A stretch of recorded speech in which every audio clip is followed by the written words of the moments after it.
the Pacers finally traded Paul George to OKC in exchange for Victor Oladipo and Sabonis. These guys had an offer from the Boston Celtics before. They had an offer from the Cavs before. They had an offer from the Lakers before. Why do you want Oladipo? He's about to make $25 million a year. You know, he doesn't. He's a good basketball player, but he can't shoot. I mean, he's to me he's like a 6-man type guy. How are you going to build your team around him? Sabonis is good, but he's not a star player. You know, a lot of these teams are making great, like they're making moves, but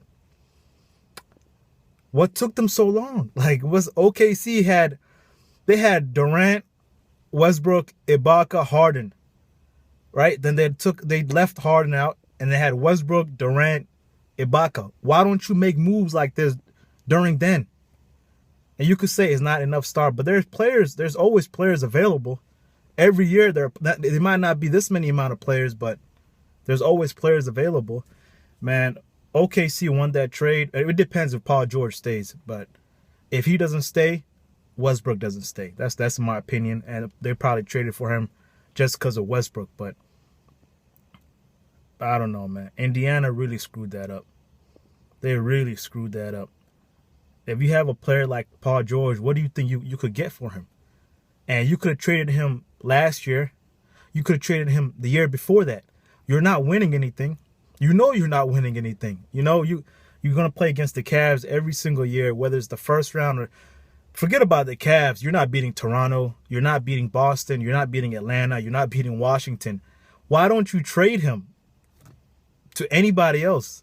But you waited till the last second, and you got a terrible deal. And if I was them, I'd rather have him walk than trade him for those two guys, man.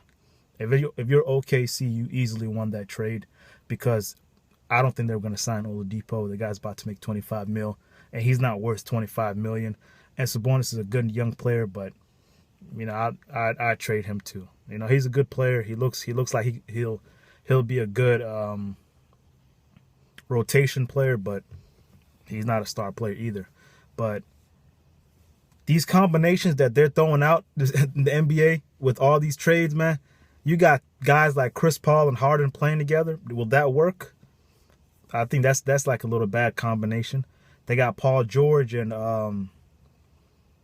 Westbrook playing together. I don't think that'll work. You know, it's just, I mean, it's better than nothing. But if you were to flip those two around and put Chris Paul and Paul George and Westbrook and Harden, but you can't pick like that. You know, you can't pick and choose like that. But I don't know, man. This offseason is kind of crazy. It's actually a lot better than watching regular season and playoffs and the finals. But I mean, it's going to be a lot more trades, man. But there's some teams that clearly missed out, like the Lakers, the Cavs. They might pull off some more trades too. And there's a lot of free agents left. Let me know what you guys think, man. Was the trade smart for which team? Do you guys think Oladipo or Sabonis will be good players? But let me know what you think. Peace.